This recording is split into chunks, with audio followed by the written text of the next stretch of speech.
My name is Mutah Beal. Most people know me as Napoleon, a former member of the Tupac Outlaws. In my short life, man, I experienced a lot of things out there. Flown on private jets, albums that sold over 40 million copies worldwide, shootouts, street fights, club fights, whatever you name it, been there, done that. Man, I experienced the ups and downs of this fast life. So I want to share with you my story, this Napoleon, life of an outlaw.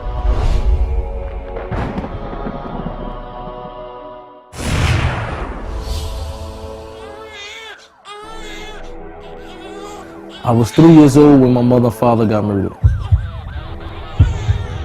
After they murdered my parents, me and my brothers, we was in the house with the dead bodies for 24 hours. And I remember as a kid that I was biting my mother, trying to wake her up.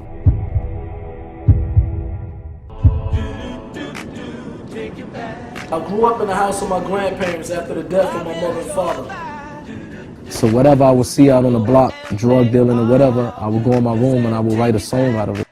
You know, it was a way for me to relieve whatever was inside of me. I was able to put it on paper. All I can remember all his life, he loved rapping. And I remember the first time I met Pop, man, he asked me to rhyme for him. I rhymed for him, we hit it off, and the rest is history. He got close with Pop. He looked at Pop like a big brother or a father figure, you know, someone to look up to. Mutah was, him and Pac were bonded real tough. I think Mutah had become one of Tupac's extended family members. Death Row was a very fast life, man. Parties every night, private jets. We was living like kings. There was a certain amount of arrogance they all had during that time because they were on cloud nine. But I never expected to end that type of life. I never expected that life would come to an end so drastically and so soon. There's gonna be some stuff you're gonna see that's gonna make it hard to smile in the future. Yasmin called Gaddafi's mother and said Tupac just got shot. Couldn't believe it, you know what I mean? And you know, but the first thing that I said in my head, well, he got shot 5 times before. He's gonna take this, come out, do records, sell millions of records again. But when I actually saw him in a hospital bed, to me, I knew for right there that it didn't look like he was gonna make it. You know, Pac loved him, and them two was bonding. So I know it affected him real hard. Once again, Tupac Shakur dead at the age of 25. It was a time when I was in the music industry and I had 3 houses at one time. Money was coming in, but I didn't have no inner happiness, you know what I mean? I didn't have happiness inside of me. So I knew that it had to be something else out there that could bring happiness besides money, jewelry, cars, and fame.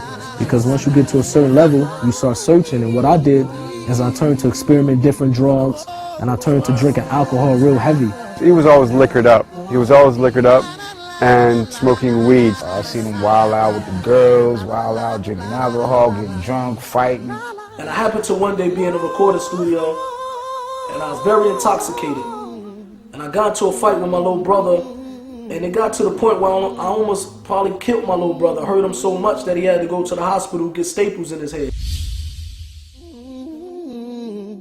And it happened to be a Muslim brother who was in the parking lot, and he broke the fight up. He calmed me down. He came and spoke to me. I said, imagine tomorrow waking up sober and realizing that you killed your brother. How would you feel about that? They always asked me to come to the Masjid, and for a while I was ignoring them.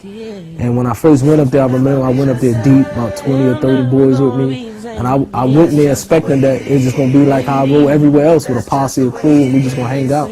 But when I went there, that's when I seen something different that basically inclined me to want to know more about what these people was upon. That's what changed my life ever since then.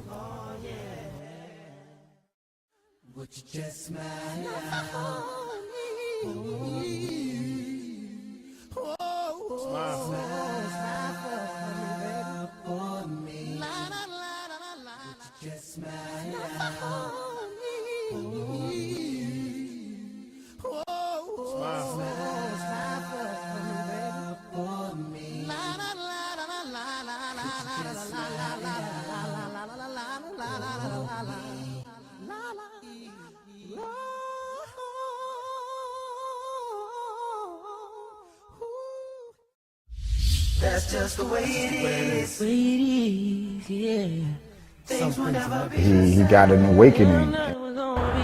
Islam has given Mutah a purpose. Overall, man, my brother, he's a different person now, man. I think Napoleon has changed in a way where it's beneficial to the children, beneficial to himself, to his family, and to his friends. But when I looked at him, he definitely inspired me to want to, give back to the youth and give back to the community in a way, saying that the Islam only offers you. He had a lot of potential, but he also had a lot of anger and unresolved issues that I think Islam probably gave him solace and peace.